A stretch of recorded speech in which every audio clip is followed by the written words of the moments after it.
Pharma துறையில் இருக்கிற அனைத்து தமிழஞ்சங்களும் வணக்கம். இன்றைக்கி டிஎன்பிஎஸ்சியிலிருந்து ட்ரக் இன்ஸ்பெக்டர் வேக்கண்ட் விட்டுருக்காங்க. அதை பற்றி தான் முழுசாக பார்க்க போகிறோம். வாங்க வீடியோக்குள்ளே போகலாம். இதுதான் வந்து டிஎன்பிஎஸ்சி தமிழ்நாடு பப்ளிக் சர்வீஸ் கமிஷனோட அஃபிஷியல் வெப்சைட்டு. இந்த வெப்சைட்டோட லிங்க் நான் கீழே டிஸ்கிரிப்ஷன் பாக்ஸில் கொடுக்குறேன். மறக்காமல் செக் பண்ணி பாருங்கள். அந்த வெப்சைட்டை கிளிக் பண்ணி உள்ளே போனதுக்கப்புறம் உங்களுக்கு இப்படி தான் இன்டர்ஃபேஸ் இருக்கும். அதில் கீழே வந்தீங்கன்னா இம்பார்ட்டன்ட் லிங்க்ஸ் இருக்குல்ல, அதில் நோட்டிஃபிகேஷனை கிளிக் பண்ணுங்கள்.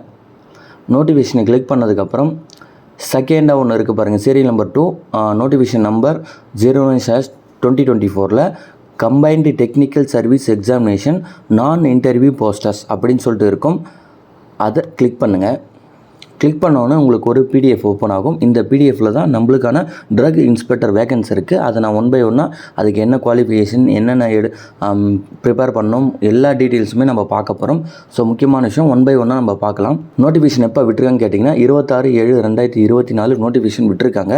எப்போ நோட்டிஃபிகேஷன் க்ளோஸ் ஆகுதுன்னு கேட்டிங்கன்னா 24/8/2024 நைட்டு 11:59 அப்ளிகேஷன் க்ளோஸ் பண்ணிவிடுவாங்க.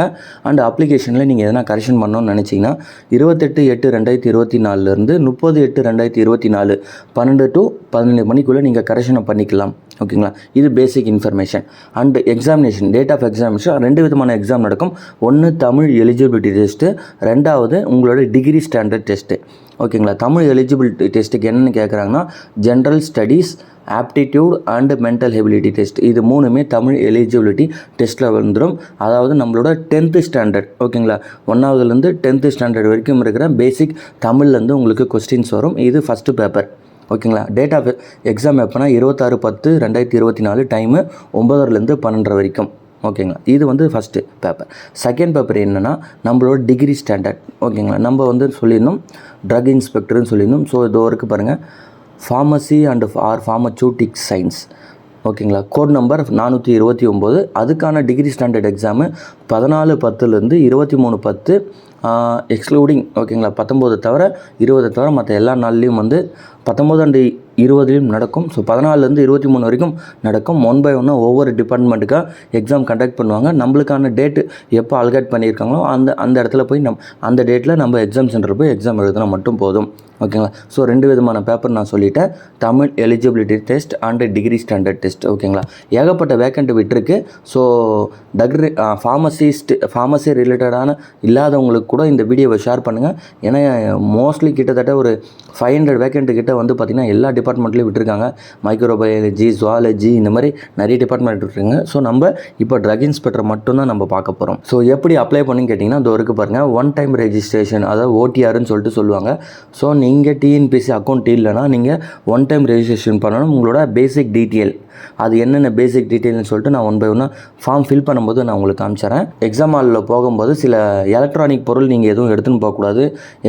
கேமராவும், ஃபோனும், ப்ளூடூத்து அண்டு வந்து லாங் டேபிள்ஸு, அப்புறம் நோட்ஸு, அப்புறம் rough note, rough paper, hand bag, இதுமாரி நீங்கள் எதுவுமே எடுத்துன்னு போகக்கூடாது.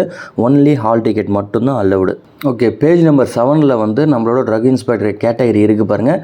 17வது நம்பர், serial number 17 drug inspector, code number 1972 drug control administration டிபார்ட்மெண்ட்டில் நம்மளுக்கு work. Total number of vacancy 15 vacant மட்டும்தான் விட்டுருக்காங்க. இன்கம் லெவல் 20 வந்து நம்மளுக்கு இன்கம் கொடுக்குறாங்க, போஸ்டிங் கொடுத்துருக்காங்க. ஸோ டோட்டலாக வந்து ட்ரக் இன்ஸ்பெக்டர் வந்து 15 வேக்கண்ட் கொடுத்துருக்காங்க. அண்டு முக்கியமான விஷயம், ட்ரக் இன்ஸ்பெக்டர் தாண்டி இன்னொரு வேக்கண்ட்டும் இருக்குது. நம்ம அனாலிஸ்ட்டாக இருக்கணும், ஜூனியர் அனாலிஸ்ட். இதுவும் வந்து ஃபார்மசி ரிலேட்டடான ஜாப் தான்.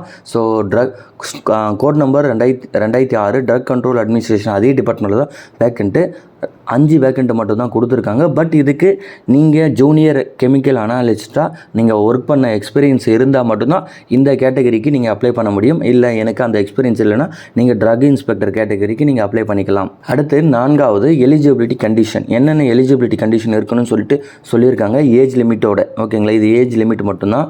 மேக்ஸிமம் ஏஜ் வந்து 32 வயசு இருக்கணும். ப்ளஸ் ஏஜ் ரிலாக்ஸேஷனும் இருக்குது. ஓகேங்களா, ஓபிசிக்கு 3 வருஷமும், எஸ்சிஎஸ்டிக்கு 5 வருஷமும், அதர் கேட்டகரியில் 10 வருஷம் உங்களுக்கு ஏஜ் ரிலாக்ஸேஷன் இந்த இடத்துல கொடுப்பாங்க. அது காமனான ஒரு விஷயம். அடுத்து எஜுகேஷன் குவாலிஃபிகேஷன், என்னென்ன போஸ்ட்டுக்கு என்னென்ன எஜுகேஷன் குவாலிஃபிகேஷன் எல்லாமே இருக்குது. பட் நம்ம சொன்ன மாதிரி ட்ரக் இன்ஸ்பெக்டர் மட்டும்தான் நம்ம செக் பண்ண போகிறோம்.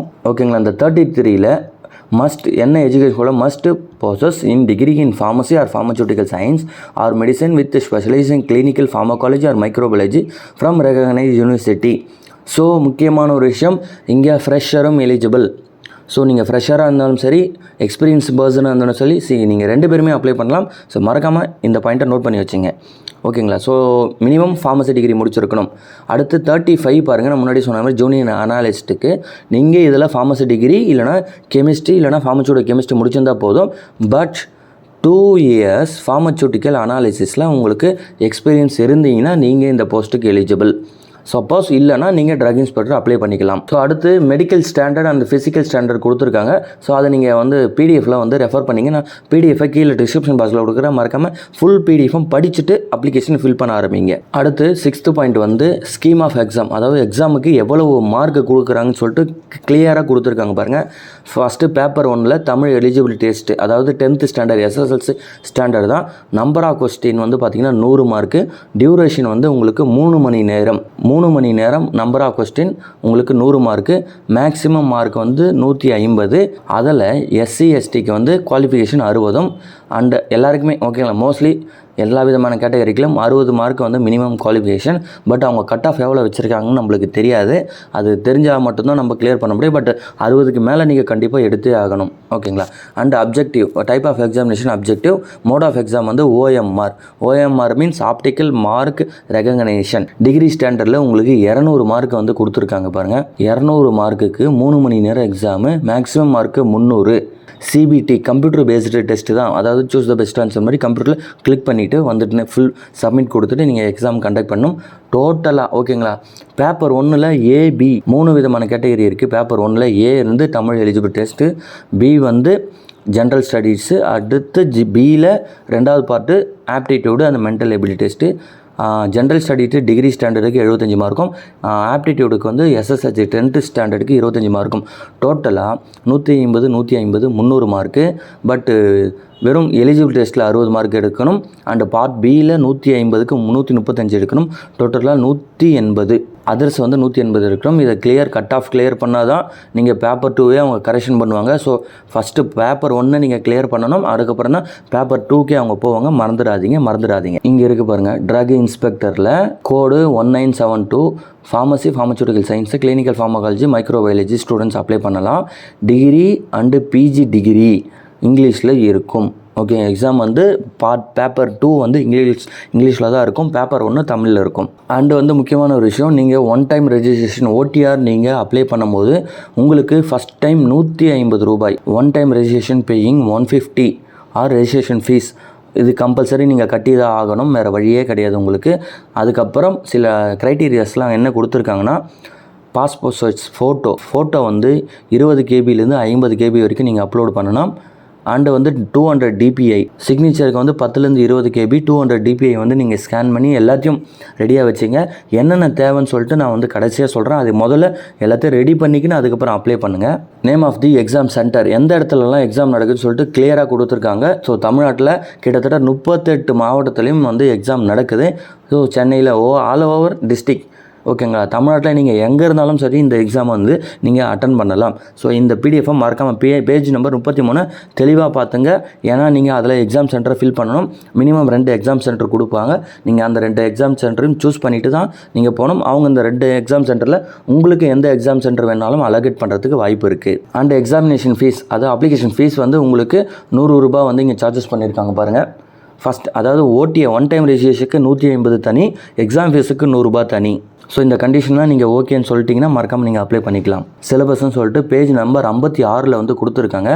அதில் தமிழ் மொழி தகுதி தேர்வு 10ஆம் வகுப்பு தரத்தில் பிரித்தெழுத்துதல், சேர்த்தெழுத்துதல், எதிர்ச்சொல்லை எடுத்தெழுதுதல், பொருந்தாத சொல்லை கண்டறிதல், பிழை திருத்தம், ஆங்கில சொல்லுக்கு நேரான தமிழ் சொல்லை கண்டறிதல், ஒலி ஓகேங்களா, சவுண்டை வந்து கெஸ் பண்ணி அதுக்கான மீனிங் கொடுக்கறது, இந்த மாதிரி தமிழ் எலிஜிபிலிட்டி டெஸ்ட்டுக்கு இவ்வளோ விதமான கேட்டகரி இருக்குது. ஸோ 27, 30, 37 விதமான கேட்டகரியில் உங்களுக்கு தமிழ் எலிஜிபிலிட்டி டெஸ்ட்டு கண்டிப்பாக வரும். பேப்பர் 1ல் ஜென்ரல் ஸ்டடீஸு கொடுத்துருக்காங்க பாருங்கள். ஜென்ரல் சயின்ஸ், அடுத்து current affairs and geography of India and history and culture of India, Indian polity, Indian economy, Indian national movement, history, culture, heritage and political movement in Tamil Nadu, development administration in Tamil Nadu, இது வந்து முடிஞ்சிடும். அடுத்து aptitude mental ஹெல்த்தில் உங்களோட aptitude mental ஹெல்த்தை check பண்ணுவாங்க. இது எல்லாமே paper 1க்கான syllabus. இந்த சிலபஸை நீங்கள் மறக்காமல் ரீட் பண்ணி பாருங்கள். ஃபுல்லாக நீங்கள் ரீட் பண்ணி பார்த்துட்டு தான் நீங்கள் அப்ளிகேஷனை கண்டிப்பாக ஃபில் பண்ணணும். அடுத்து பேப்பர் 2ல் டிகிரி ஸ்டாண்டர்ட் எக்ஸாமினேஷன் இருக்குது. அது பேஜ் நம்பர் 161 இருக்குது. ஸோ 15th நம்பரில் pharmacy or pharmaceutical science degree ஸ்டாண்டர்டில் unit 1 and unit 2, unit 3, unit 4, unit 5, unit 6, unit 7, unit 8, unit 9, unit 10 10 விதமான கேட்டகரியில் நம்மளுக்கு சப்ஜெக்ட் இருக்குது. ஸோ இந்த சப்ஜெக்ட் எல்லாமே நீங்கள் வந்து ப்ரிப்பேர் பண்ணால் தான் எக்ஸாமை கிளியர் பண்ண முடியும். இல்லைனா நம்ம எக்ஸாமை கிளியரே பண்ண முடியாது. யூனிட் 1ல் history background of development in professional of ஃபார்மசியில் கொடுத்துருக்காங்க. அண்டு அதை ஃபார்மசூட்டிக்ஸ், ஓகேங்களா, pharmaceutics and warehouse management. And unit 2ல் உங்களுக்கு மெரிட்ஸ், டிமெரிட்ஸ், அப்புறம் வந்து chemicals, mechanical methods, sterilisation, classifications, disinfectants, அடுத்தது principle different microbiologies. And unit 3ல் atomic structure of valency, radioactivity. அதாவது ஃபார்மசூட்டிக்ஸு இது எல்லாமே ஃபார்மசூட்டிக்ஸ், ஓகேங்களா. ஃபார்மசூட்டிக்ஸ் எல்லாருமே கிளியர் பண்ணுங்கள். அண்டு ஃபார்மசூட்டிக்ஸு அண்டு வந்து forensic pharmaceutics and medicinal chemistry and வெறும் கெமிஸ்ட்ரி, பயோகெமிஸ்ட்ரி அண்டு ஃபார்மகோப்பியா, ஓகேங்களா. ஃபார்மகாலஜி, இது எல்லாமே வந்து ஃபார்மசூட்டிக்கல் அனாலிசிஸ். குரோமட்டோகிராஃபி இது எல்லாமே ஃபார்மசூட்டிக்கல் அனாலிசிஸில் வரும். அண்டு ஃபார்மகாலஜியில் எல்லாமே கேட்குறாங்க பாருங்கள். Nervous system, peripheral system, cardiovascular system, urinary system, respiratory system, immunopharmacology, bioassay, chronopharmacology and pharmacovigilance, gastrointestinal tract, mostly organs மொத்தமாக வந்து ஃபார்மகாலஜியில் கேட்குறாங்க. அண்ட் யூனிட் 6ல் வந்து ஆல்ஃபாமெட்டிக்கல், மார்ஃபாலஜிக்கல், டாக்ஸோனாமிக்கல், கெமிக்கல் இது எல்லாமே வந்து அனாலிசிஸில் வரும். ஸோ அனாலிசிஸ் தெளிவாக இருங்க, ஃபார்மகாலஜிலையும் தெளிவாக இருங்க. ஃபார்மகாக்னசி, ஓகேங்களா. ஃபார்மகாக்னசி எல்லாமே நீங்கள் தெளிவாக இருக்கணும்.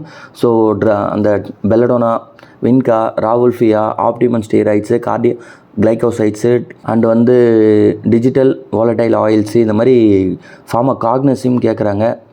அண்ட் காஸ்மெட்டிக் டெக்னாலஜி பற்றியும் கேட்குறாங்க. ஸோ இது எல்லாமே நீங்கள் தெளிவாக படிச்சிருந்தால் கண்டிப்பாக எக்ஸாமை கிளியர் பண்ண முடியும்.